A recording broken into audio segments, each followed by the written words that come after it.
Hello les passionnés, aujourd'hui on est en podcast et je vous parle de discipline, de procrastination, de dispersion aussi et du fait que toutes les petites habitudes pour pouvoir mieux s'organiser ou être plus productive, eh bien ça ne marche pas toujours. Il y a quelques personnes un peu résistantes comme moi et j'en ai pas mal parlé avec les personnes de ma formation ou simplement des amis entrepreneurs ou créateurs. Parfois on sait exactement ce qu'on doit faire et pourtant on ne le fait pas. Voilà, je vous parle de ça aujourd'hui, j'espère que ça vous sera utile. Enfin pour ma part, j'ai hacké mon cerveau pendant des années pour essayer de comprendre pourquoi parfois je n'arrivais pas à me mettre à la tâche, pourquoi j'avais des listes ou j'avais des outils pour essayer de produire ce qui était prévu ou de faire simplement ce que je devais faire. Et malgré tout, je n'avançais pas, c'était vraiment très très culpabilisant, c'était hyper frustrant et ça finissait par me mettre vraiment en colère lorsque je voyais que je n'avançais pas et que je n'avais pas de résultats. Donc j'ai finalement trouvé comment mieux fonctionner et surtout pourquoi j'étais comme ça. Et je pense qu'il y en a pas mal parmi vous à qui ça pourrait être utile, surtout si vous avez une activité de type créatif par exemple, que vous êtes entrepreneur et encore plus si vous êtes multipassionné comme moi et comme pas mal de mes amis. Et donc du coup, en particulier si vous avez plusieurs projets ou plusieurs entreprises à la fois. Voilà, c'est parti! Alors, help, je n'ai aucune discipline, je flotte total et je n'ai aucun résultat, pro ou perso. Alors qu'est-ce que j'ai connu ça? T'as pas idée. Le fait de se regarder traverser les heures sans produire, sans savoir où tu vas, ou pire en travaillant dur mais en allant nulle part et un peu partout à la fois. Et alors évidemment, si tu culpabilises, c'est beaucoup plus drôle parce que forcément ça a tendance à être assez douloureux. En fait, qu'il s'agisse du domaine privé ou bien de ta petite entreprise, donc ça peut être autant une bonne résolution, apprendre la peinture, se mettre au sport ou la quantité d'actions quotidiennes qui sont nécessaires pour mener tes projets. Si tu vis ce syndrome-là, tu seras d'accord avec moi sur le fait que ça a tendance à s'immiscer partout, ça te colle à la peau comme du slime. En fait ici, j'ai envie de dire qu'il ne s'agit pas de se rendre malade parce qu'on n'est pas productif. C'est pas une injonction à la performance. Ça vient pas de ça en fait. C'est plutôt qu'en est-il lorsqu'il s'agit de quelque chose qu'on a vraiment envie de réaliser pour soi ou pour son projet, ou bien qu'on sait qu'il nous faut être capable de réaliser parce que ça compte pour nous, ou bien simplement parce qu'on doit. Donc c'est pas en termes de vraiment de performance, mais plutôt il y a des situations où on sait qu'il faut être plus performant parce que la finalité est vraiment importante pour nous, ça compte, la réalisation d'un projet, ou simplement parce que tu te dis peut-être que dans 6 mois tu veux quitter ton job et que tu veux que tes projets fonctionnent. Eh bien il n'y a pas de miracle, il va falloir faire des choses. Et si tu te rends compte à l'heure d'aujourd'hui que déjà maintenant tu as des difficultés à être productif ou à faire ce que tu as dit que tu ferais pour toi-même, sans parler même des autres, mais simplement la liste d'actions et de tâches que tu t'es promis de faire et que ça ne va pas et que tu vaques à gauche à droite, ça devrait vraiment t'aider en poursuivant ici l'écoute de ce podcast. Alors, tu as peut-être comme moi des idées à l'appel, mais souvent plus facile à en parler qu'à faire. Et quand tu t'y mets, soit tu agis sans objectif en vue. Alors c'est pas tellement grave s'il s'agit de t'amuser à colorier ton bullet journal pendant ta pause café, ou bien tu agis 30 minutes par exemple et puis t'en peux plus, tu passes à tout et n'importe quelle autre action, au final un peu comme une abeille qui butine, tu vois, à gauche à droite, en sachant très bien au fond de toi ce que tu devrais faire. Mais ça a tendance à devenir un peu plus grave, voire beaucoup plus grave lorsqu'il s'agit de gérer ta petite entreprise aux talents multiples, mais un peu volatiles. Donc c'est aussi très douloureux quand tu te souviens que tu t'étais promis par exemple d'apprendre le piano ou une nouvelle langue. Souvent il y a déjà de ça des années et que chaque année tu te le promets à nouveau. Parce qu'en fin de compte, l'abeille qui butine, elle, de gauche à droite, elle a tendance à sembler disparate, mais en fin de compte, elle ramène de quoi faire du miel. Et nous, que dalle. Moi, de mon côté, comme je te disais, j'ai hacké mon cerveau, toutes les astuces d'organisation possibles, parce que je voulais vraiment sortir de là. Ça devenait vraiment douloureux. J'ai fait ça pendant des années, je me suis regardée être hyper volatile, dispersée, pas toujours organisée. Au départ, je me rendais pas compte de l'impact. Et j'ai fini par en venir à bout, presque tous les jours, et donc je partage tout avec toi. On va aborder un peu les choses sous deux angles parce que partout, j'imagine que toi aussi tu as cherché, quand j'ai cherché à mieux gérer mon temps, à être plus organisée et moins éparpillée, je t'avoue que je suis tombée généralement sur les mêmes contenus et les mêmes conseils et j'imagine que c'est ton cas aussi. Bon, ça va de tenir un agenda, utiliser Trello, la checklist, la to-do list, la did list, le bullet journal, se mettre un minuteur Pomodoro, couper les notifications pour pas être distrait, etc., etc., blablabla. Alors je dis pas que ça marche pas, mais on est d'accord que t'es pas une ignare ou un ignare et que probablement que tu as déjà essayé. Ici, je m'adresse vraiment aux personnes qui savent ce qu'elles devraient faire, qui savent qu'elles devraient être plus organisées et moins dispersées et moins procrastiner pour arriver à des résultats, mais ça ne va quand même pas. Donc, ce que je dis, c'est que c'est souvent loin de suffire, en fait, toutes ces petites méthodes. Souvent, c'est qu'il y a quelque chose de plus profond qui coince. Donc, je vais aborder ici ce qui m'a aidé à hacker ce cerveau résistant, qui m'a aidé dans les petites habitudes aussi, toutes les petites méthodes que tu connais probablement, mais qui malgré tout soutiennent aussi notre organisation quotidienne. Mais vraiment pour hacker un cerveau résistant et comprendre pourquoi tu fais ça, ce que je vais te partager par la suite était vraiment précieux.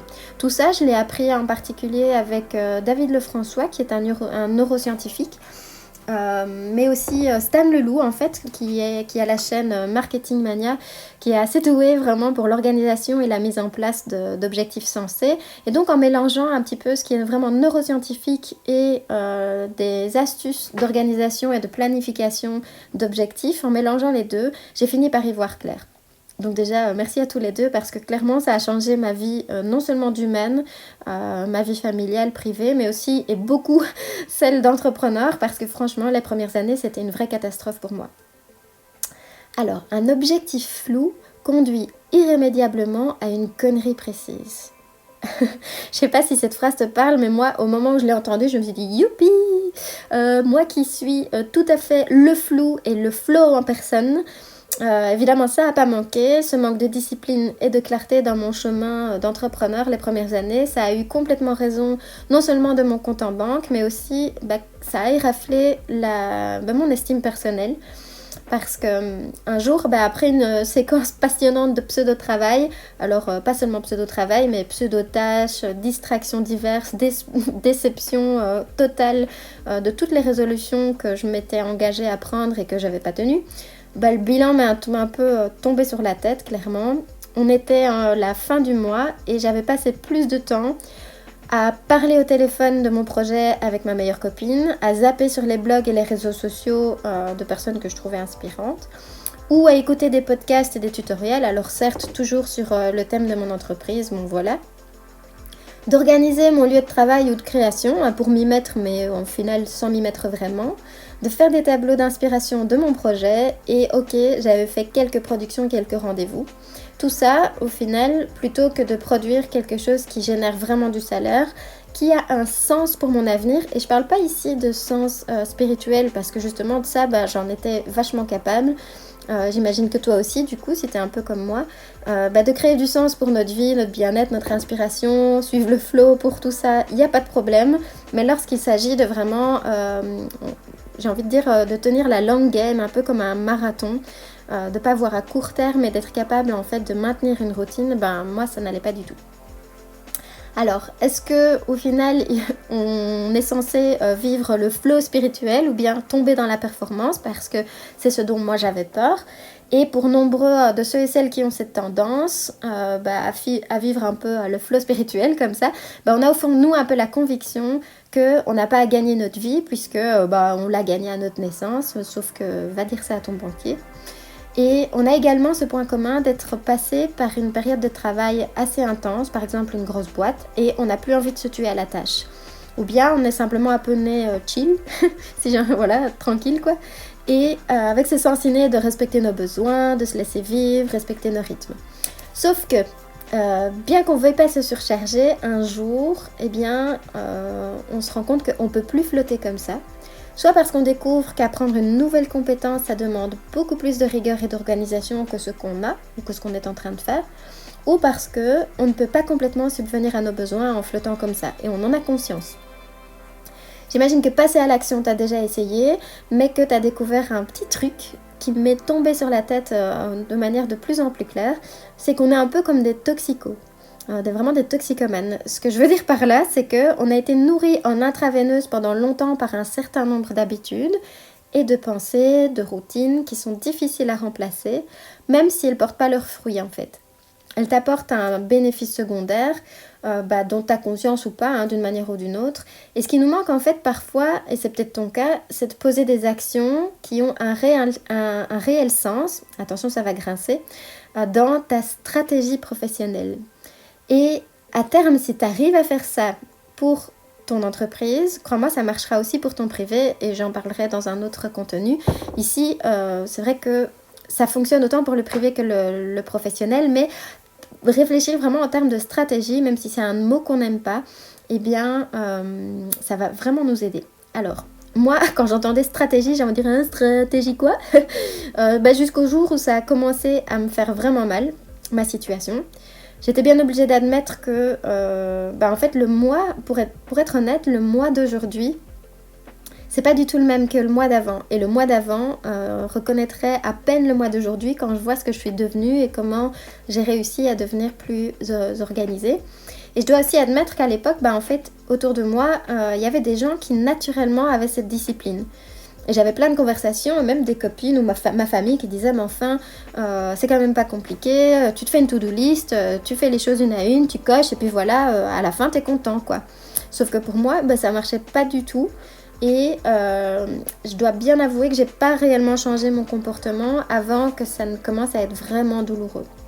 En fait, j'avais relativement conscience de mon éparpillement, mais d'abord, j'avais pas conscience que c'était lié à un tempérament et un fonctionnement et une nature humaine qu'il suffisait d'apprendre et de comprendre. Je n'avais pas non plus je ne réalisais pas tout à fait combien c'était en train de me coûter, très cher, personnellement, en estime personnelle aussi et en argent. Et je ne savais pas que ça pouvait être en fait super gai d'être organisé et productif parce que en fait au fond de moi,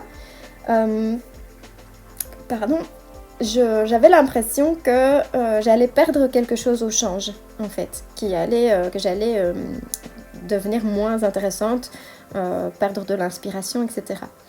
Donc en fait j'ai découvert que non, devenir productif, ça ne mange pas ta créativité ni ton talent. Parce que c'est là où le bas blesse, hein, tu seras peut-être d'accord avec moi. En fait, sans en avoir conscience, peut-être que tu ne poses aucun acte qui va dans le sens de la rigueur, parce que tu penses que être dans le flow, dans le flux, tu peux appeler ça comme tu veux, fait partie de ta personnalité et qu'en quelque sorte, tu vas mourir en changeant de comportement. Au fond de moi, je me posais des questions comme et si tout à coup j'avais plus d'idées, est-ce que mon quotidien va devenir chiant à mourir, est-ce que c'est pas plus chouette d'avoir une vie un peu chill, est-ce que je vais devenir insipide, robotique, est-ce que je vais pas tomber dans l'univers de la performance, or c'est quelque chose que j'ai pas envie de vivre, je l'ai suffisamment vécu quand j'étais enfant et ado. Est-ce que je vais me perdre ou est-ce que ça va être plus douloureux que la vie que j'ai déjà maintenant? Et évidemment tout ça c'est moyennement conscient, je me posais pas vraiment les questions comme telles, mais c'est inconsciemment ce qui m'empêchait de poser des actions. Une des choses, on va en aborder plusieurs.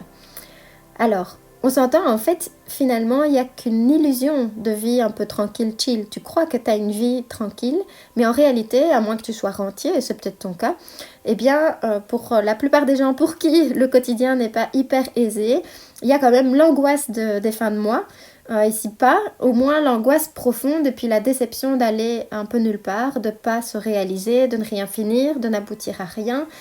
Et pendant que, on peut dire, tu sais, l'histoire de la cigale et la fourmi, pendant que toutes les cigales qui sont un peu comme nous, elles flottent, il y en a d'autres, sous notre nez, des fourmis, qui se réalisent. Et c'est là que ça commence à faire mal, que ça devient très frustrant, qu'on est en colère contre nous, l'estime baisse, etc. Au fond de toi, en plus, tu sais que tu dois changer, tu sais que ça va pas être facile. Mais maintenant que je suis passée par là, franchement, j'étais un cas à pleurer, t'imagines même pas. Je suis là pour te dire que c'est vraiment le bonheur de l'autre côté et que c'est moins compliqué que ce que ça en a l'air, une fois qu'on a compris. En fait, être éparpillé, c'est donner le gouvernail de ta vie au hasard ou bien à quelqu'un d'autre. Il y a deux cas possibles. Soit tu te laisses un peu vaquer d'une distraction à l'autre parce que tu n'as pas réellement de plan de route pour ta vie, à court, moyen ou long terme. Ou bien peut-être que la vision que tu as de ta vie, elle est un peu vague dans ton esprit. Un peu comme des principes ou des valeurs de vie qui ne sont pas vraiment incarnés dans la matière, dans le réel de ton quotidien. Tu as des principes, tu as des valeurs, mais tu laisses un peu les semaines et les mois passer. Soit tu te fais plaisir ou soit tu te déprimes complètement en constatant ça. Et peut-être que tu as vraiment envie que ça ressemble à autre chose. Par exemple, ne plus subir un job que tu n'aimes pas. Parce que tu es peut-être voué à quelque chose de plus chouette et de plus épanouissant, mais tu n'as pas de plan concret. Donc du coup, vu que tu n'as pas de plan de route, eh bien, tu es de plus en plus distrait, dispersé, ça va à gauche, à droite. Soit l'autre situation, et c'était plutôt la mienne, peut-être que tu as dessiné un espèce de plan de route pour ton avenir, que tu es malgré tout capable de profiter de l'instant présent, mais qu'il n'y a rien y fait en fait. Ton quotidien, c'est un vrai foutoir. Il résiste à toute mise en place de routine ou à la moindre habitude qui ressemble à de la rigueur. Tu finis pas ce qui est entamé, tu fais des listes et des inspirations de ce que tu devrais changer, mais dans la pratique, ça va pas. T'arrives pas à le mettre en place. En fait, quel que soit ton cas, puis d'ailleurs, si ton cas est différent, je serais curieuse de l'entendre ou de te lire en fait dans les commentaires en dessous du podcast, n'hésite pas. Le résultat, au final, c'est que c'est pas toi qui as le gouvernail. En fait, t'as pas d'influence sur les résultats. D'une manière ou d'une autre, que tu essayes et que ça marche pas, ou bien que tu te laisses complètement flotter, c'est ton cerveau émotionnel qui dirige, ou bien ce sont un peu les impératifs et les imprévus de la vie. En gros, tu suis ce qui est mis sur ton chemin, et donc du coup, si c'est le projet ou le rêve de quelqu'un d'autre et que tu es obligé d'être employé pour ce projet-là, ou pour cette autre entreprise que la tienne, eh bien, ça devient de plus en plus douloureux parce qu'en plus, tu dois fournir des efforts de rigueur pour quelqu'un d'autre. Donc, le but, c'est ici vraiment d'apprendre à être capable de fournir ces efforts pour toi. Parce qu'au fond de toi, tu sais ce que tu dois faire, mais on n'est pas tout seul dans notre tête. C'est ça le truc, c'est qu'on est au moins deux. À retenir, en fait, tout conflit de volonté, c'est un défi entre les deux parties de soi-même. En fait, dans ton esprit, il y a un des deux personnages qui a tout à fait conscience du comportement adéquat que tu devrais avoir, en quelque sorte, donc ce qui se fait ou ce qui ne se fait pas, ce qui va dans le sens de ton projet ou pas, ce qui ressemble à une action plutôt à préconiser pour de bons résultats. Exemple, si tu veux apprendre le yoga et que tu pratiques une seule fois par trimestre seulement, tu sais clairement au fond de toi que ça va pas marcher. Il y a un petit ange gardien qui est là en fait pour protéger tes objectifs à long terme. Ce petit ange gardien, il veut que tu deviennes ce moi futur dont tu rêves. Par contre, il y a un deuxième personnage et lui, il vit un peu comme un enfant dans ta tête. Lui, il est un enfant dans la gratification immédiate. Il n'est pas capable d'attendre, il veut pas aller au yoga, il veut son biscuit, c'est tout, maintenant. Donc en somme, à chaque fois que tu auras envie de quelque chose maintenant, c'est celui-là qui émotionnellement va prendre le dessus dans ton cerveau et l'autre ne sera pas capable en fait de faire le poids avec cet enfant en toi. On peut appeler ça comme ça. Et il y en a un des deux qui doit avoir le dessus. Et notre objectif ici, ça va être d'apprendre à appeler le sage en nous à la rescousse. Je t'explique comment faire. En fait, tout l'art va consister dans le fait de faire reculer notre pulsion, la partie de notre cerveau reptilienne qui pense à ta survie immédiate. En gros, par exemple, oh, et si je regardais une série Netflix avec une glace, parce qu'il veut ça maintenant, pour donner de la force à notre self-control, pour qu'il prenne le gouvernail des décisions quand on a vraiment besoin. Et en plus, les deux parties de notre cerveau peuvent même apprendre à coopérer et même à négocier. Seulement, il y a un petit piège, c'est que le petit diable dans ta tête, en quelque sorte, a tendance à parler comme ça.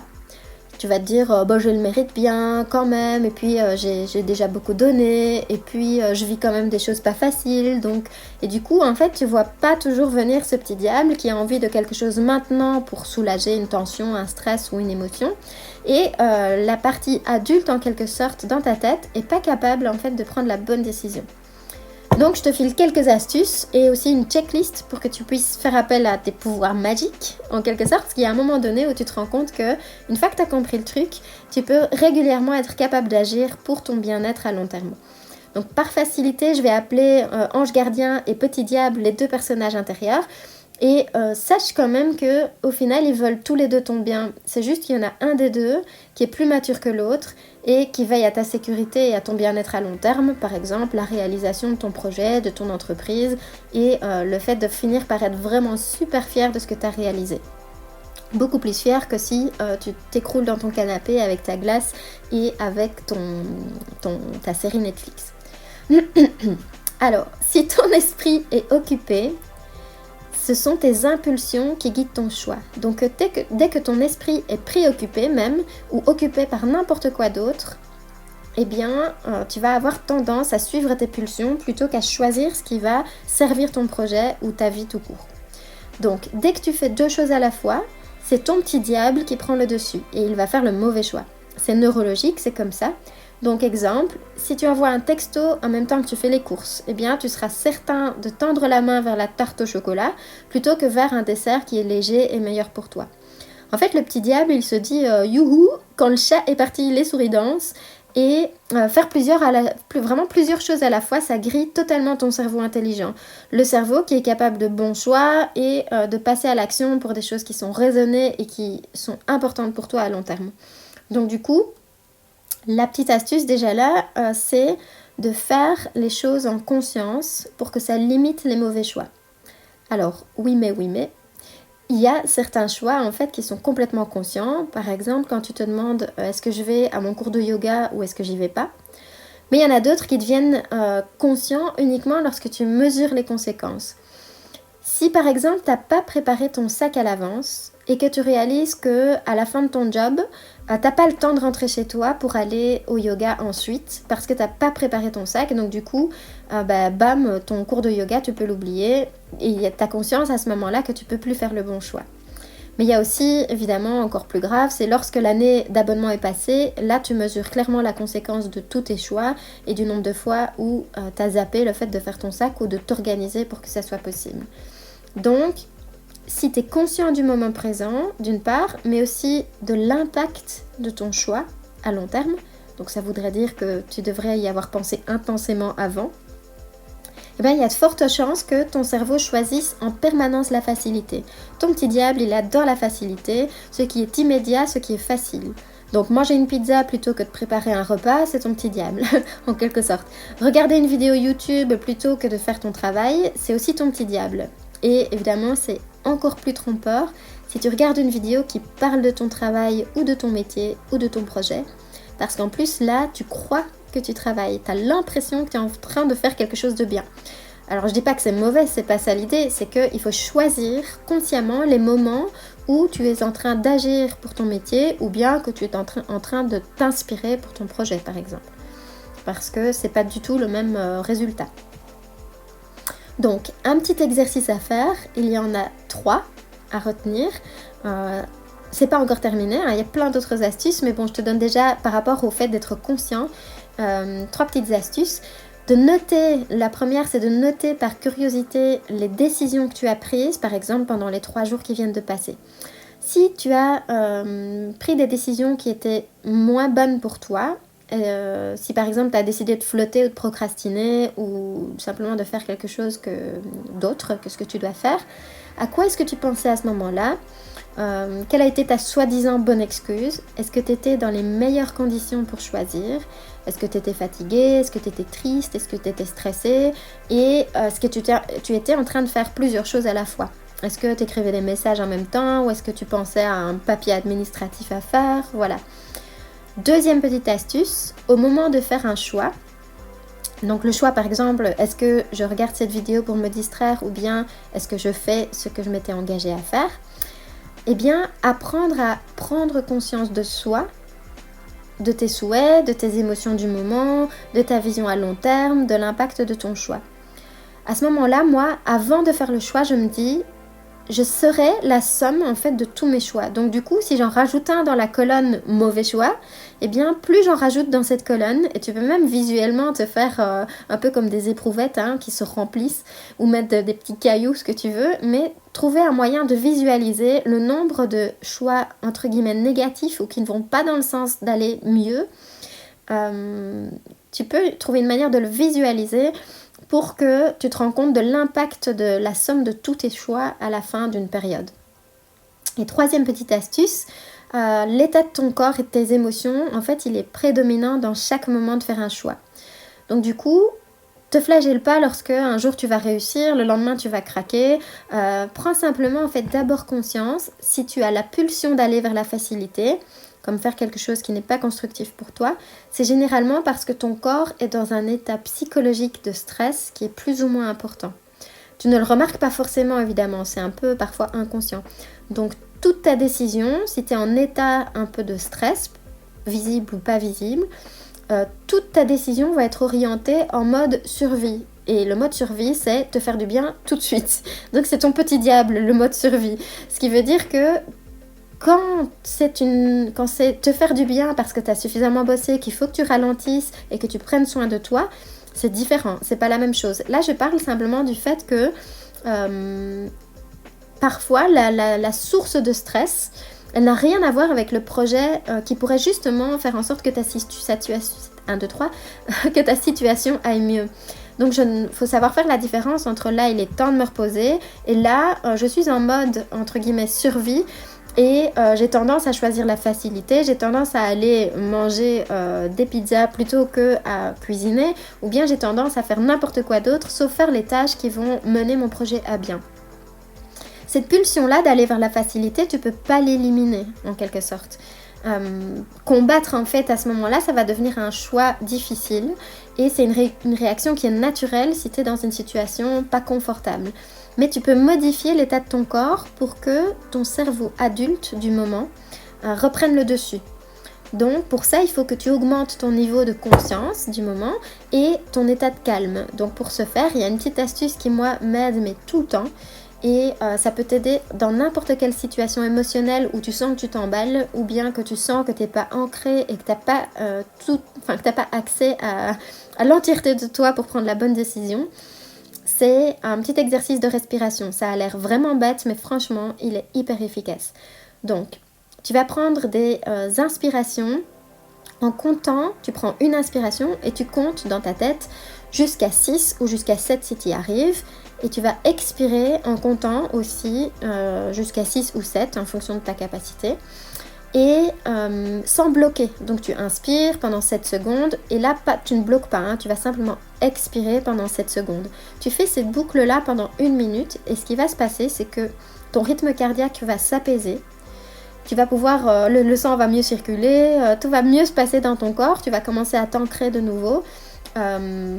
Tu vas récupérer en fait accès un peu à davantage de self-control et tu vas alors être capable de mieux réfléchir à ce qui te pousse à satisfaire ta pulsion du moment, de faire autre chose par exemple que ce qui compte pour toi.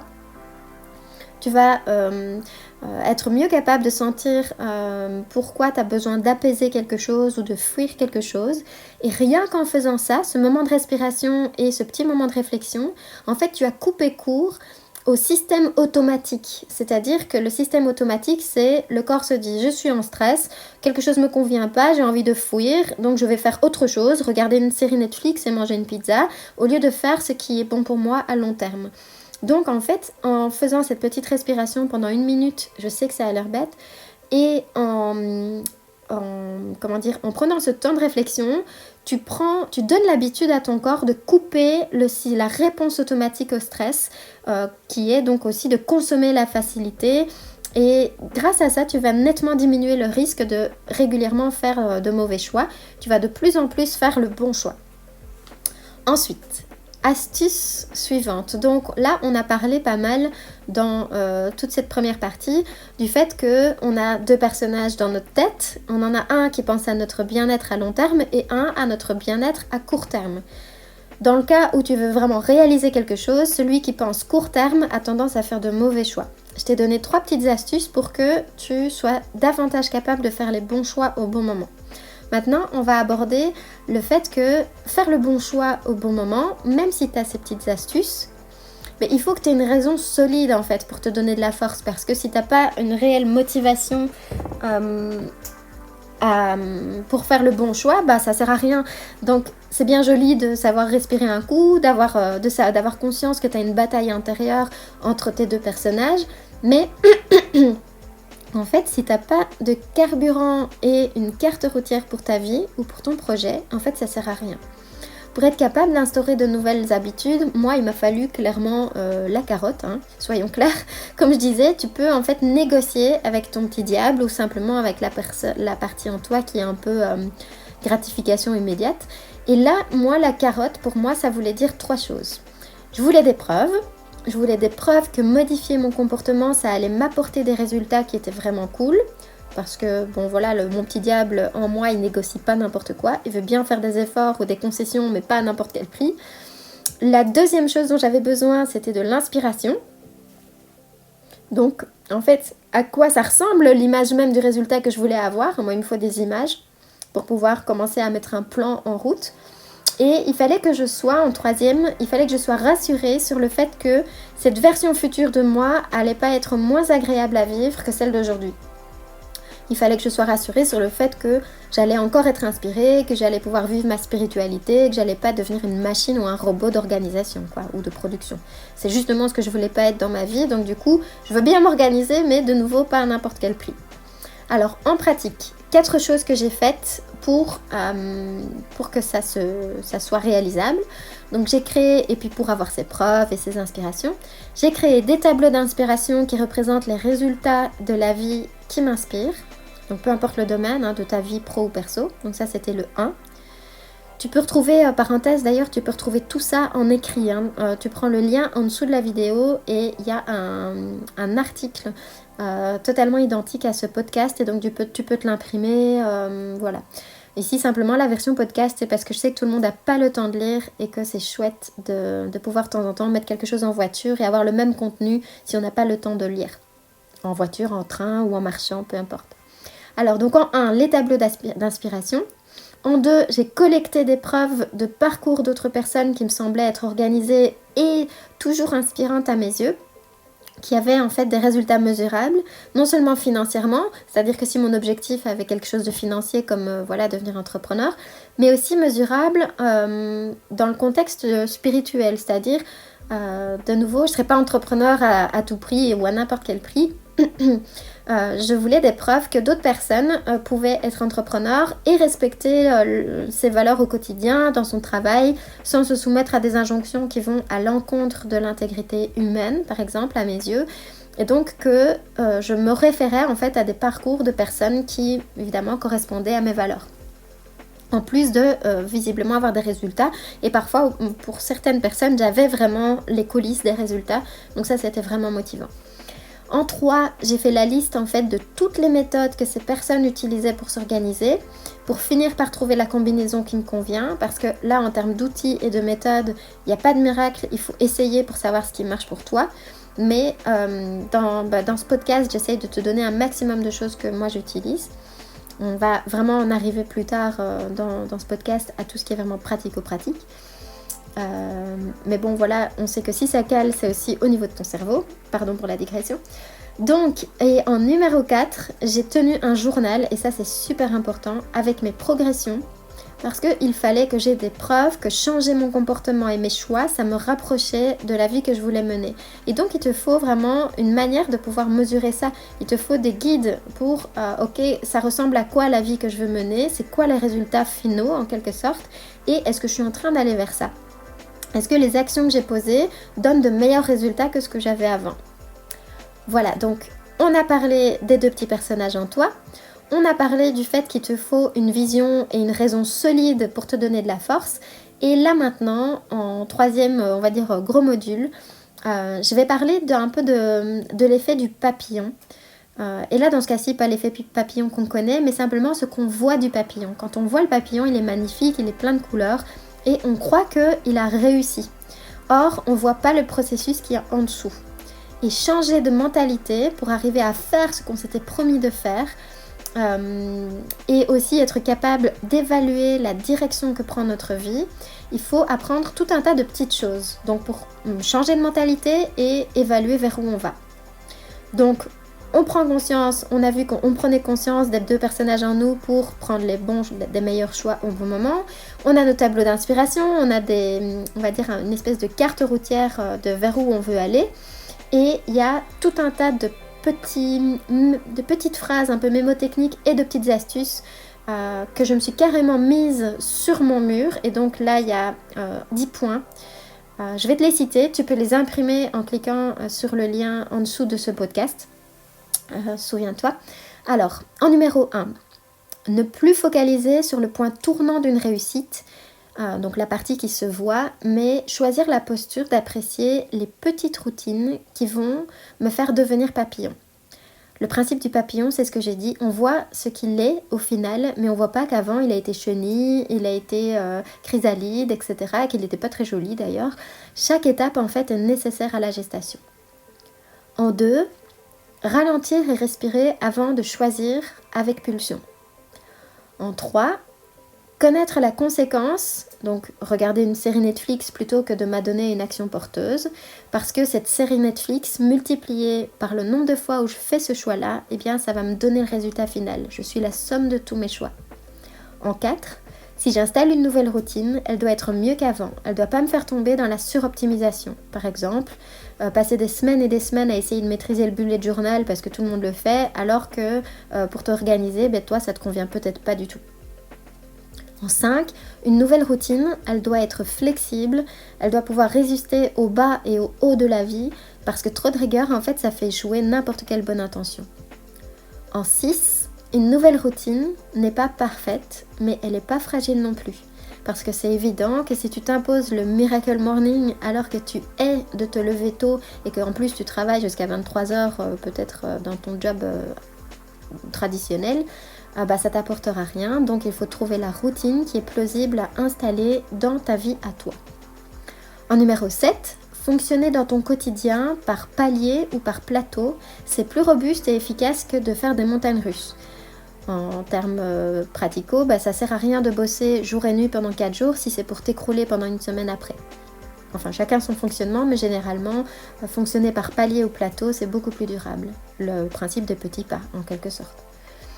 En 8, le sentiment de honte et d'imposture, lorsque tu respectes pas tes engagements envers toi ou les autres, souvent ça vient lorsque on ne suit pas cette approche progressive. Les chocs ou bien des échecs que tu vas avoir comme des échecs ou des erreurs, ils vont devenir de plus en plus faciles à digérer la majorité du temps si tu avances à petits pas.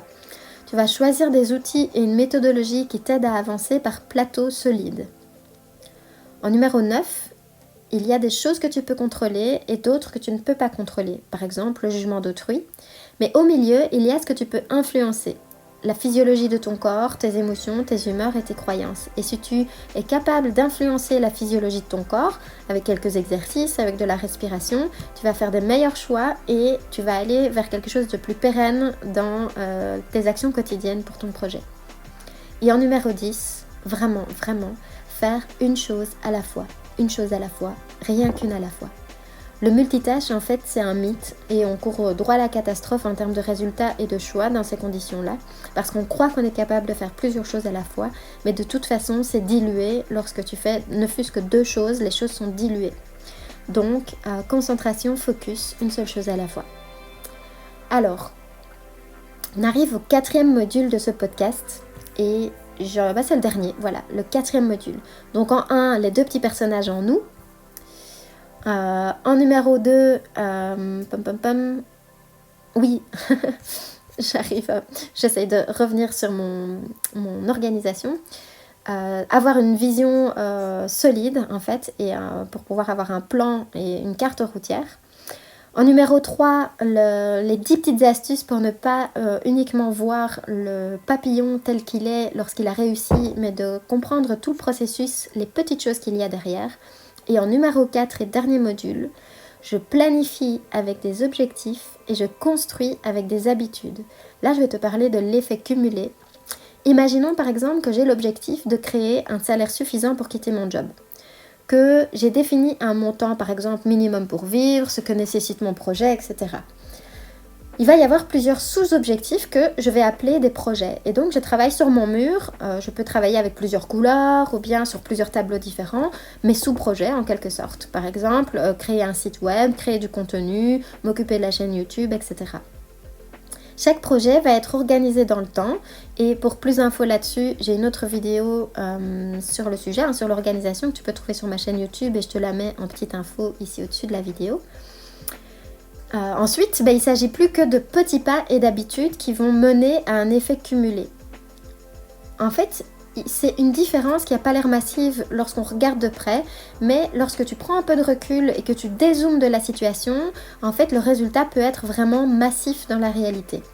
La question à te poser, c'est si je déroule mes actions sur le long terme, quel impact vont avoir mes petites actions répétées ? Petite formule qui peut t'aider, c'est simplement que 2% plus 2% plus 2%, au final, ça vaudra toujours plus que 4% d'un coup. C'est vraiment le principe des petits pas, mais cette petite phrase de se dire, de prendre du recul et de dézoomer en se disant ce que je suis en train de faire, si je le répète, est-ce que ça va me donner du résultat ou pas ? C'est-à-dire, quoi que tu sois en train de faire de bon ou de moins bon, parfois ça peut t'encourager à continuer à le faire parce que ça peut sembler insignifiant sur le moment même, mais si tu répètes cette action-là, tu sais et tu vas pouvoir mesurer que ça aura un effet massif à long terme. Alors, maintenant, je vais clôturer ce sujet par simplement des outils et des exercices pour te soutenir dans cette démarche. Ils vont être un peu en vrac, il n'y a pas forcément d'ordre là-dedans, mais je te partage toutes les dernières petites astuces et outils qui m'ont vraiment aidé dans mon quotidien avec ça. De nouveau, tu peux les imprimer, tu cliques sur le lien et tu tomberas sur l'article lié à ce podcast. Alors, transformer un objectif qui n'est pas 100% contrôlable, par exemple quitter ton job et créer ton entreprise, en action contrôlable. Donc je t'invite à tenir un agenda, évidemment, quel qu'il soit, pour te voir avancer, que ce soit sur un mur numérique ou bien sur papier. Ensuite, coller un panneau et rendre visible ta vision finale, sans quoi tu n'auras aucune carotte, en fait, aucune motivation pour réaliser et exécuter chaque jour en fait des actions qui vont te sembler insignifiantes par rapport à la série Netflix ou le coloriage de ton mur de bureau ou la pulsion, n'importe quelle pulsion que tu as. Ensuite, agir comme si. En fait, intellectuellement, tu as peut-être vraiment le sentiment que ça va fonctionner, tout ce que je te partage, mais émotionnellement, tu n'es pas encore convaincu. En faisant comme si pendant un temps, tu auras finalement des preuves, c'est inévitable, qui vont te motiver à répéter ces habitudes. La gratification va commencer à s'installer dans ton corps et dans ton cerveau. Ce sera une meilleure gratification que les pulsions que tu as l'habitude d'avoir. Et ça va commencer à créer une dissonance cognitive. Ça veut dire qu'au moment de choisir une distraction ou une tâche qui a de la valeur pour ton avenir, donc choisir le moins bon ou le bon, la balance va commencer régulièrement à pencher vers le bon choix de plus en plus facilement et de plus en plus naturellement parce que au fond de toi, non seulement inconsciemment et de plus en plus consciemment, ton cerveau va se dire « je sais ». Et je sais que même si j'ai envie de céder à ma pulsion, je sais que si je choisis ça, j'aurai de bons résultats. Il va y avoir un espèce de contraste et ton cerveau va commencer à pencher pour rééquilibrer la situation et aller vers ce qu'il sait être bon. Ensuite, ton intuition personnelle, et ça je te jure que c'est le cas, sur ce que tu as réalisé ou effectué est toujours fausse. Je t'invite à mesurer, à noter tous les jours, à écrire, à faire un petit bilan par période, que tu le fasses le soir, par semaine, ce que tu veux, mais ne pars pas du principe que tu peux te fier à ce que tu crois avoir réalisé. T'as parfois un sentiment à la fin de la journée qui est disparate, où tu te dis j'ai rien fait, et puis en fin de compte si tu fais la liste, t'as fait beaucoup plus de choses, et puis parfois t'as fait beaucoup de choses mais pas les bonnes choses, et donc dans un sens ou dans l'autre, prends le temps de noter pour réaliser ce qui a vraiment été effectué, parce que souvent tu te trompes, et ton sentiment n'est jamais le bon par rapport à ce qui a réellement été fait, enfin très rarement. Ensuite, n'essaye pas d'installer tout à la fois parce que ton cerveau, il va résister, mais violemment. Rappelle-toi, on est un peu comme des toxicos. Il faut qu'on acclimate progressivement notre cerveau à de meilleures gratifications. Il faut qu'il commence à avoir des preuves et se dire « Ok, ça va, j'accepte le deal, je vais faire ce que tu me dis parce que visiblement ça a l'air sympa. » Mais si tu essayes d'installer tout d'un coup, ton cerveau va faire une grosse résistance, voire une fuite totale. Ensuite, chaque nouveau changement de contexte, comme par exemple changer ton bureau de place, ça demande un temps d'adaptation pour retrouver le chemin de tes habitudes. Donc attention à ne pas changer tout d'un coup. Si tu veux changer tes habitudes pour aller vers quelque chose de mieux, mais que tu essaies de tout faire à la fois de nouveau, ton cerveau va être perdu parce qu'il doit recréer des chemins pour s'habituer simplement à la nouvelle habitude que tu as voulu mettre en place. Et s'il y en a trop d'un coup, de nouveau tu vas être perdu et perdre beaucoup de temps. Donc un truc à la fois. Ensuite, j'élimine tout élément de friction possible, comme par exemple tout le matériel qui n'est pas à sa place, ne pas avoir de farde pour ranger tes papiers, vouloir filmer puis tu te rends compte que tes batteries sont plates. Tout ça, ce sont des éléments de friction. Ça veut dire que c'est tout ce qui va te faire ralentir et te faire pencher vers la facilité ou la procrastination ou l'abandon. Donc, dès que tu te rends compte qu'il y a une friction, comme avoir rechargé tes batteries, ne pas avoir rechargé tes batteries, il faut que tu notes pour prendre des habitudes, c'est-à-dire si tu sais que tu vas filmer le lendemain, il faut que tu recharges tes batteries la veille pour éviter d'abandonner ce que tu as prévu de faire. Ensuite, je fais du batching, donc en gros je regroupe toutes les tâches qui se ressemblent. Par exemple, lorsque je dois réaliser un certain nombre de visuels pour mes articles de blog ou bien faire des paquets pour envoyer des commandes qui sont parties de ma boutique en ligne, généralement je vais toutes les faire en même temps. C'est-à-dire que je vais pas commencer ma journée en me disant voilà je vais faire un visuel pour mon blog, puis après je vais emballer un paquet, puis après je vais faire un article de blog. Et puis après, je vais faire une création, parce que si je pars en vrille comme ça, je perds énormément de temps. Donc j'ai tendance à regrouper par petits modules. Alors ça peut être, je coupe ma journée en 3 phases ou 4 phases de choses très précises et j'essaye de faire toutes les tâches qui se ressemblent, même pour, alors là chacun fonctionne comme il veut, si tu as 4 projets différents, mais que tu dois faire tous les visuels, à toi de voir si tu fais les visuels des 4 projets ou bien si tu fais les visuels d'un seul projet à la fois. Ça c'est très personnel. Ensuite, de mon côté, j'utilise un carnet de notes en vrac qui ne doit pas être super joli, mais pour ce que j'ai fait chaque jour, donc j'y note généralement l'émotion qui va avec. Donc à la fin de la journée, par exemple, j'ai un sentiment de j'ai rien fichu, mais lorsque je fais ma liste, eh bien je me rends compte qu'au final j'ai fait du bon boulot. Et donc je note un peu cette émotion, c'est-à-dire le contraste entre ce que je pensais avoir fait et ce qui a réellement été fait.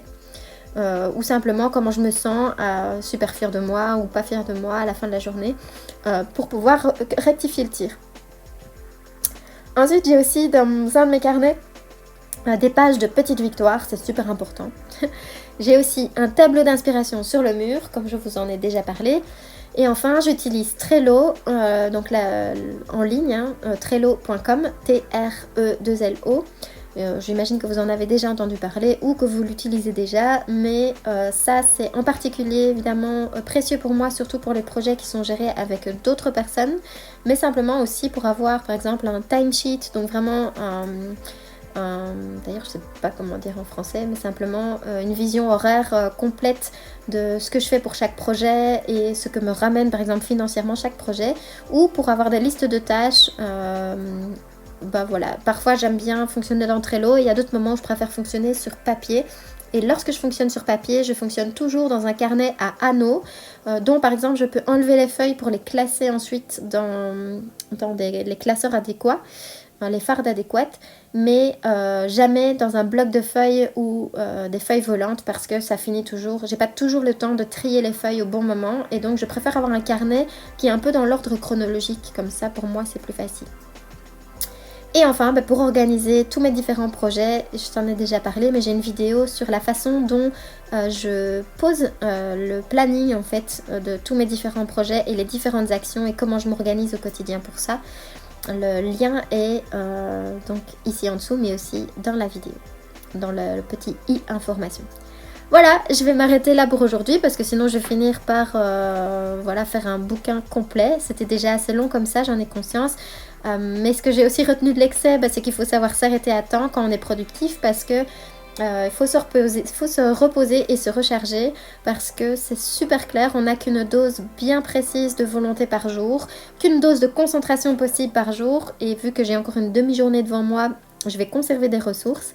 J'espère que ça t'a été utile et je t'invite vraiment à ne pas te contenter, parce que je connais ça par cœur, te contenter d'avoir écouté ceci et de ne pas l'avoir noté ou de ne pas l'avoir mis en pratique. t'invite à cliquer sur l'article en dessous, éventuellement te l'imprimer ou en tout cas faire une capture d'écran par exemple des points d'exercice, etc. Voire même pourquoi pas te faire un tableau sur le mur avec ce que tu dois retenir de ça. C'est quelque chose qui est très important pour les personnes comme nous, de ne pas se contenter de s'inspirer, d'écouter, de dire ah oui c'est vrai, ça pourrait être utile, mais de noter l'essentiel de ce que tu as retenu de tout ça et de te mettre des mots-clés sur un tableau visible quelque part dans ton bureau ou dans ton atelier créatif, je ne sais pas ce que tu fais comme métier, parce que je me connais par cœur et je pense que si tu lis ou si tu écoutes ceci, c'est que tu me ressembles sur certains points. On est vraiment très doué pour écouter beaucoup de contenu ou en lire beaucoup et de ne pas faire les choses. Donc, je compte sur toi et laisse-moi un petit commentaire en dessous si ça t'a été utile et si tu as envie de partager quelque chose par rapport à ce que tu vis ou si tu as envie de poser une question par rapport à un problème dans ta procrastination ou ton passage à l'action. Je serais super contente de papoter avec toi ici en commentaire. Voilà, très belle journée les passionnés. On se retrouve dans un prochain podcast ou dans une prochaine vidéo.